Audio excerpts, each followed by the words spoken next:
El campo nos da frutas, nos da verduras, nos da cereales y también legumbres y frutos secos. ¿Y con cuántos podemos hacer harina? Con todo lo que podamos moler para hacer polvo de harina. Desde luego con los granos de cereales, por supuesto, pero también con frutos secos o con legumbres. Por ejemplo, la harina de garbanzo, la harina chana, con la que tenemos toda la fibra del garbanzo, las proteínas, los hidratos de carbono complejos y además con las harinas que son de frutos secos o de legumbres tenemos harinas sin gluten.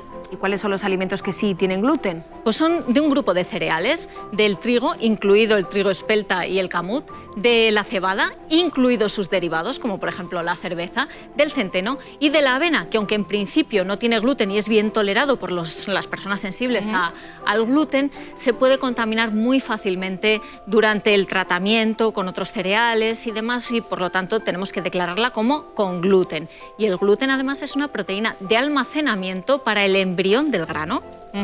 Así que el gluten es una fuente de energía, pero ¿qué tiene que ver el gluten con que haya harinas con más o menos fuerza? Pues absolutamente todo, porque la fuerza de las harinas es la energía que soporta la masa antes de romperse.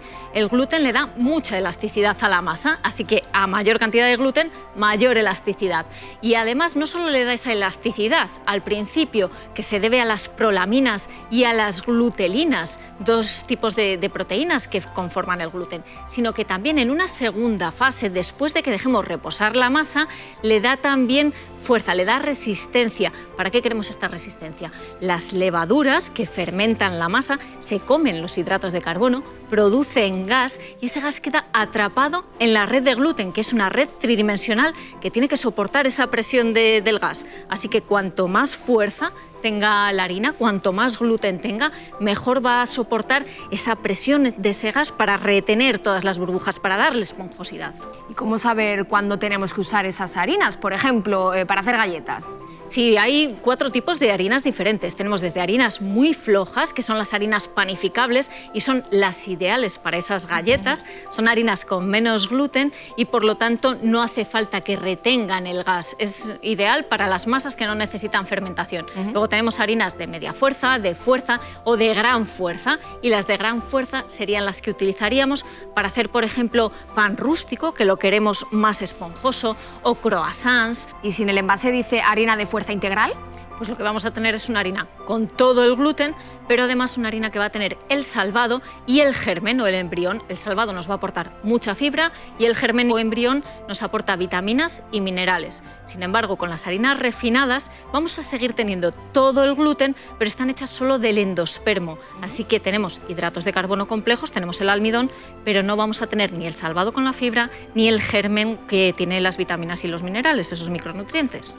¿Qué te parece esa moda de comprar alimentos sin gluten porque parecen más saludables? Desde luego, para las personas sanas, un alimento sin gluten no les supone absolutamente ningún beneficio y además no debemos dejarnos llevar por esas etiquetas sin gluten que muchas veces son reclamos engañosos. La palabra o la mención sin gluten solo debería exhibirse en alimentos en los que esperamos que haya gluten porque lo contienen de forma natural, por ejemplo, el pan o una harina en los que la industria ha hecho algún tratamiento para precisamente retirar ese gluten. Sin embargo, no tiene absolutamente ningún sentido poner sin gluten en alimentos que no lo contienen de forma natural, por ejemplo, en los huevos o en unas anchoas. En esos casos, esas menciones sin gluten son un puro reclamo que puede llevar a confusión al consumidor. ¿Y si una persona tiene sensibilidad al gluten?